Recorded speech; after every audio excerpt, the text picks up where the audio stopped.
नमस्ते, आप सब कॉल्डिस मीडिया की तरफ से। नेपाल का मेयर वालेंसा ने ब्राजील में वैसा क्या कहा था जिसको सारा विश्व ने चर्चा कर रहा है अभी। काठमांडू के मेयर वालेंसा ने जब ब्राजील पहुंचकर अपना विजन दिखाया तो वहां मौजूद अन्य मेयरों के हाथों से तालियों की बारिश रुकने का नाम नहीं ले रही थी। ब्राजील में मेट्रोपोलिस कार्यक्रम में पहुंचे वालेंसा ने अपने विजन से सभी को हैरान कर दिया।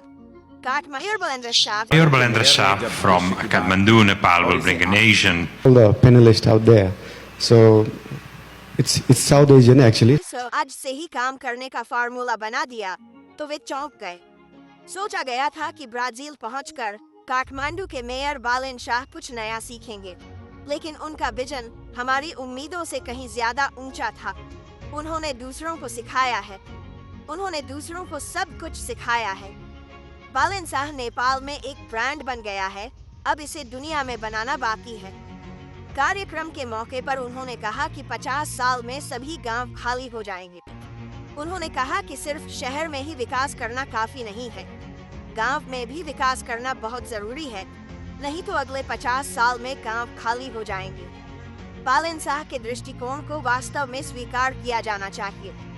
समारोह में उन्होंने कहा कि गांव के लोगों को गांव में बनाए रखने के लिए हमें सरकारी स्तर से लेकर ग्रामीण स्तर तक विकास करना होगा। शहरों और गांवों का समान रूप से विकास करना और वहां रोजगार की व्यवस्था करना जरूरी है। उनकी कार्यशैली का लोहा पूरी दुनिया मानती है। वह 3 करोड़ नेपालियों के लिए हीरो की तरह बन गए हैं।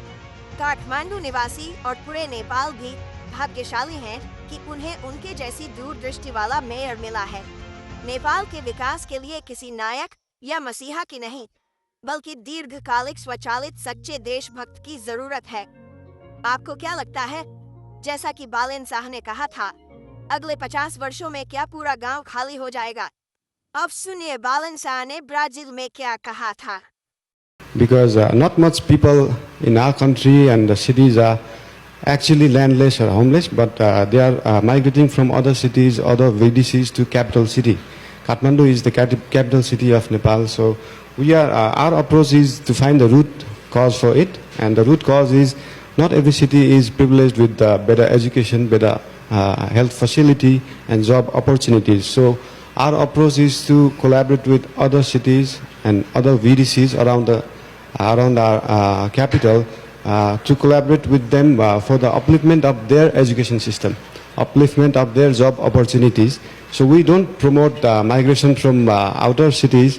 So what we believe is the power, the economy, the job opportunity all over the country should be balanced. A single city should not gain all the power, all the economy, so that people come all over the country come to the single city. So yeah, we identify the people who are coming from some districts, some other districts. Obviously, the citizenship designates the place they live. So most of the people, they have their lands, but in their villages. They have their house, but in villages, but other cities. So we try to, obviously the homeless people who does not have anything all over the country, we try to collaborate with NGOs and other institutions for the fooding and shelter for those. But for those people who are just coming to capital city for job opportunity, we try to train them. We use some skill festivals, train them with plumbing, electrician, housing construction and cookeries, so that they can get job opportunities, they can create small business in their own cities. Nepal का mayor वालेंसा के बारे में ये समाचार आप लोगों को कैसे लगा? कमेंट में बताइए। आज के लिए इतना ही, फिर कल मिलेंगे। धन्यवाद।